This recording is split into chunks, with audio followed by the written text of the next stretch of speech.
এমনি ঘুরতে, তাই দুজনে মিলে ঘুরতে বেরিয়ে গেলাম। তা কোথায় যাব না যাবো, চলো তোমরা আমাদের সাথে চলো, ঘুরে আসবে। কারণ পয়লা বৈশাখ থেকে একদিনও বেরোয়নি। দেখো রাত্রিবেলা রাস্তাটা কি ভালো লাগছে, খুবই সুন্দর লাগছে, আলোয় আলোকিততে মনে হচ্ছে অন্য জায়গায় চলে এসেছি। কিন্তু বেশি দূর নয়, বাটার মোড়ে।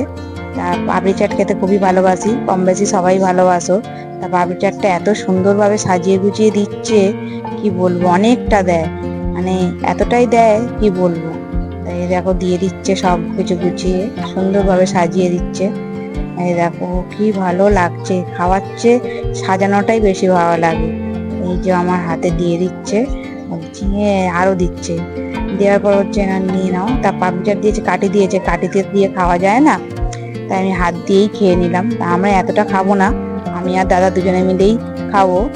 তা আমি অল্প করে খেয়ে দেখছি কিরকম বানিয়েছে।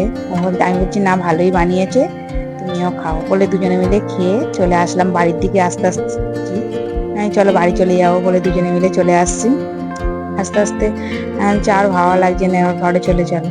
বলছে না, আমাকে এক জায়গায় যেতে হবে, যেই মরেছে বলে এই যে দুজনে মিলে চলে আসছি। রাস্তাটা কি সুন্দর লাগছে, গঙ্গার এপার গঙ্গার ওপার, রয়্যাল গঙ্গেশের পাশ দিয়ে যাচ্ছে আমাদের বাঁধের রাস্তা। যেতে যেতে দেখি একটা ছোট্ট একটা মেলা বসেছে, প্রত্যেক বছরই বসে। তা আমি দাঁড়ালাম না, বাড়ি চলে যাচ্ছেন দাদা কোথায় যাবে বলে। তা এই যে আমাকে নামিয়ে দিয়ে দাদা আবার কোথায় চলে যাবে বলে আমাকে বললাম, হ্যাঁ চলে যাও, টাটা। কখন যে ভিডিও করেছে বুঝতেই পারিনি। কেমন হয়েছে বলো, টাটা বন্ধুরা।